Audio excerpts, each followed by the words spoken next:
All right, bro, this is things I wish I was told at 16. For one, you're not stuck. No one's stuck. There's no such thing as stuck, in my opinion. No, in general.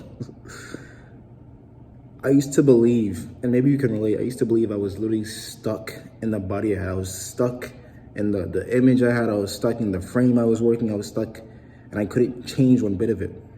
Something I wish someone told me is you can make dramatic changes, bro. Like, dramatic. If you're 16, whether you're 25, whether you're 30, etc., no matter what age it is, you can always make dramatic changes. Especially when you've come from so little, when you come from nothing, you can make so much of who you are. You're not stuck at all. Something that was spurring that on, that idea that I was stuck, I realized was just a lack of self-love. And I always bring this case on. Many people don't understand how little self-love they have. Yes, you can respect yourself to a certain degree, yes, this and that, but you don't have a love of yourself. One thing I noticed, and one thing that helped me get out of that idea of being stuck and eventually work out and do a bunch of other things, was I began to love myself. I began to truly love who I was. I like my mind a lot, etc. And it was in doing that and having more love for myself that I finally worked on myself. You tend to take care of what you love more than you would things you don't, clearly. So you're not stuck. You're not stuck, and you can't hate yourself as you are. Work on yourself as you are. Love yourself as you are, and love the fact that you have the ability to change and you're making it happen. 2, delayed gratification is the way. It's just that simple. Throughout my life, I've developed different ways of viewing life and different philosophies. And it was when I finally found the term delayed gratification that things began to properly connect. It was already my own ideas, but it was a framework that streamlined it, that made it better, that just completely just concluded to me, oh, this is what I believe, this is what I believe. I'm seeing this pattern in my life, and this is why. There's 3 reasons why delayed gratification is amazing. And there's many more, but I'm gonna say 3. For one, and the biggest one, you're less distracted. How many of you are trying to do something? Maybe you're trying to lose weight, maybe you're trying to get into the gym, maybe you're trying to learn something, maybe you're trying to learn about money, maybe you're trying to just pay attention. You feel like you're so mentally bogged down and cluttered and just distracted from yourself, from whatever it is. When you delay gratification, those things that take your attention, those instant gratification things, that's why they take your attention, because they're instant. It's like a poison. It's like a bait. And they're taking the most valuable thing from you, which is your time, the most valuable commodity you have, the most valuable and the most vulnerable, unfortunately. And it allows you to challenge the idea of being distracted. And when a man that's not distracted is a man who's gonna achieve great things. Another thing it helps with is you enjoy things more, like much, much more. Too many people, and I've realized this too, and then you might even do this. How many times do you text, laugh my ass off, LOL, etc., and you're not actually laughing? Maybe you'll chuckle, but you're not actually laughing. Or you look at a post, and you're scrolling, doom scrolling, mind you, there's all these posts so many times passing by, and maybe one video was just, whoa, and then it was it. But that was like 30 minutes of your life, an hour of your life. You didn't get sleep. You're not enjoying anything anymore. The dopamine, the satisfaction is gone. Something I've even done with girls I've talked to, and I've noticed that is I'll be like, unless we're doing stuff, I don't really like to be shown like body. I don't like to be around you when you're naked. I don't like to be naked. It's like we can, but it's just, I like to keep the oomph. And it's just human nature to always get used to something. And I think we're really over fulfilled in that way. We're over satiated. We're over everything. Overstimulated is the word I was looking for.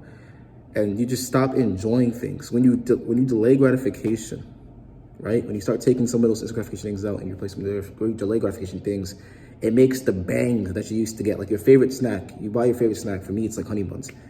Honey buns now are like, I'm still buying them over everything else, but they're not like, they're not hitting like they did those first times I had it.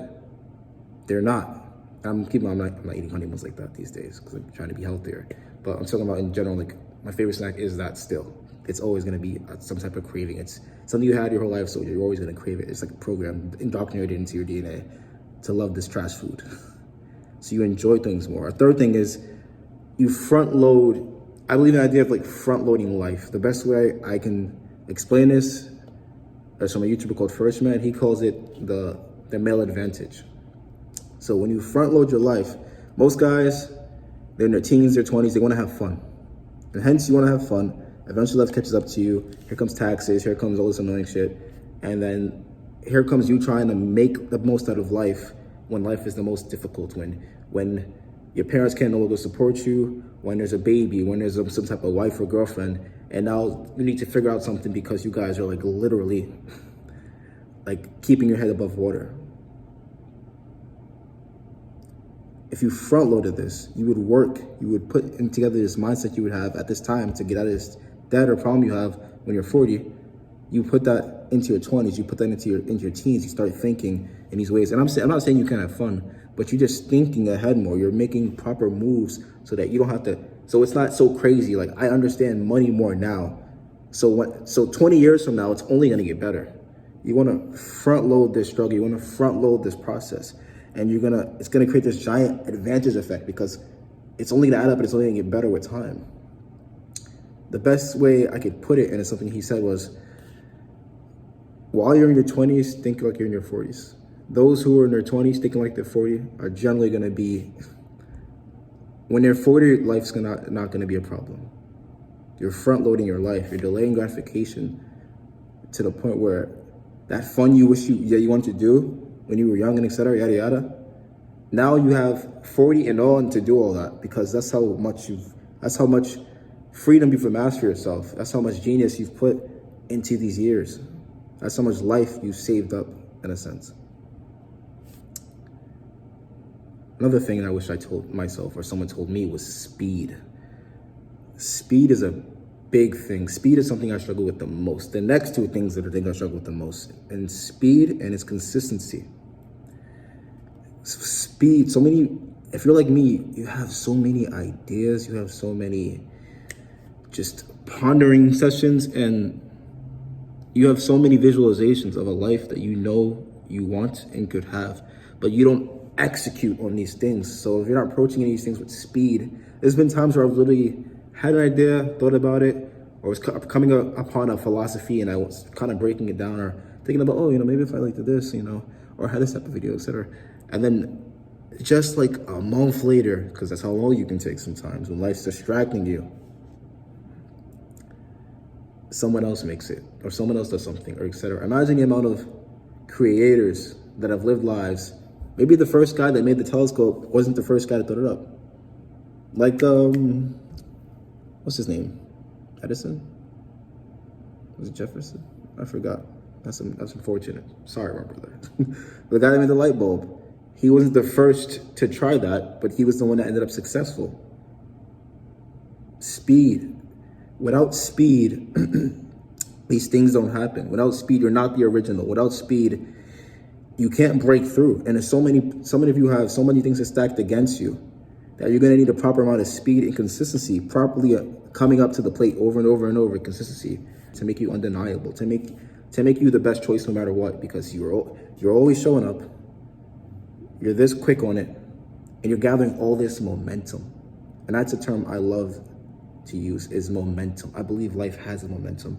When you're doing certain things a certain amount of times, at a certain amount of speed, you break through, you gain momentum, you gain this force around you, and it makes everything easier.